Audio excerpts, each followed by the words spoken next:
Hello, I'm Harsha Kumar. And I am Plaisant from the Human-Computer Interaction Lab of the University of Maryland.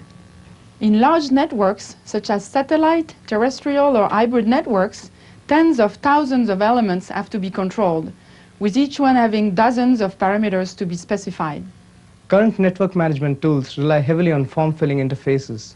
Forms are simple to develop and customize, but it is easy to get lost when there are 200 different forms showing long lists and tables of numbers, and window management becomes a real burden. Such complex systems often have interfaces reflecting the intricacies of the hardware, but little support for guiding the users through their tasks. We chose to illustrate the benefits of having compact visual representations of the network, dynamic queries to sift through the data, a more task-oriented approach using checklists and predefined environments. Our first prototype deals with the specification of satellite networks.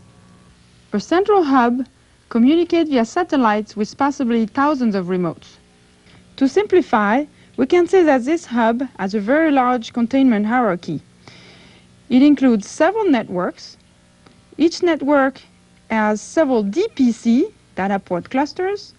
Each DPC has several limbs, line interface modules, and each limb has several ports. The remotes have a similar but smaller structure. The operator establishes communication between remotes by setting up sessions between hub port and remote ports. In routes are satellite channels shared by the sessions. Let's say that we are operators. A customer calls and wants to expand his LAN network to include a car dealer that will be hooked up to a nearby dish. This is one of the typical tasks, setting up a session that starts the communication between the dealer and the hub.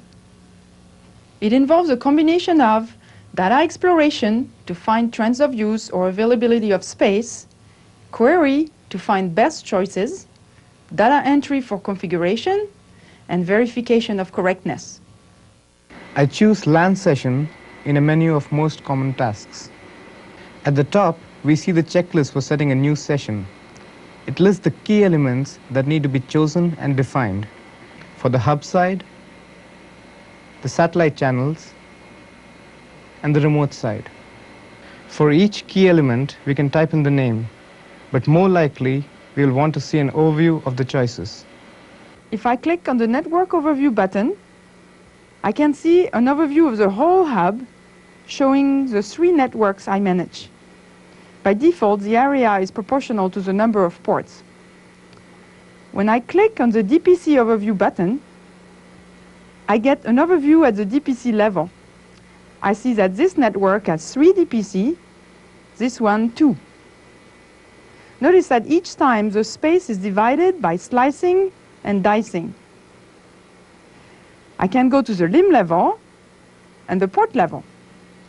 This is a tree map of the hub. This hierarchy visualization technique was developed in the lab during the past years, and our experience shows that we can see about 10 times more nodes with a tree map than with a traditional node link diagram.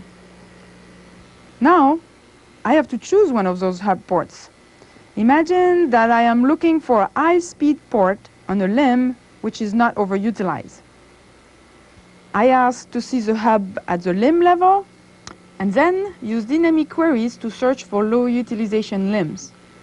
I choose utilization from the list of attributes, and by adjusting the position of the slider, I remove from the tree map the highly utilized limbs. The rapid feedback enables me to get the right subset quickly. Then I look at the port level, change the color to reflect both speed. The red ports are high-speed ports, and I can select a port for the session. I get immediate feedback on the checklist. If all buttons turn green, that indicates that the subtask is complete. Otherwise, the button would show me where information is missing. Now I switch to the remote. The customer sometimes provides the name of his remote, but often it is necessary to search for the correct name among thousands of names. What is important is to provide rapid ways to reduce the length of the list. For example, here I know I'm dealing with somebody part of the Nissan LAN group, and it's in the DC area. When I identify the remote, I can choose at what level I want to see it, at the DPC, limb, or port level. Because the remote is a lot smaller than the hub, the default view is a node link diagram, shown here with our TreeBrowser. Treemaps can display more information, but users are more familiar with node link diagrams, which can display attributes of links if needed. But the TreeBrowser and Treemap are general-purpose tools that can be switched at will. When the tree is larger than the window, the detailed view can be tightly coupled to an overview like this, which provides context information and assists in the navigation. Here, the status of the nodes is color-coded. Red ports are available undefined ports. That's what I need. Clicking on a port brings a partially filled port definition form. I finish filling the form. Constraints are checked when a transaction is committed. For example, here the proposed baud speed was found unacceptable. Operators with the right level of privileges can then inspect, activate, or deactivate the constraints as necessary. I enter a correct value and select the port for the session. Notice that the color changed to yellow when I created the port, reflecting the update to the database. Notice also that the window placement on the screen follows the same layout as the checklist. All the windows related to the hub open by default on the left, and the windows of the remote open on the right. And the in-route window appears in the middle. I have a tree map again, showing the 4 in-route groups and their corresponding in-routes. This time, let's change the size of each node to be inversely proportional to the number of sessions. And then I select one in-route, not running too many sessions. The checklist is now complete. I can commit the session, and after filling the final form, my specification task is complete.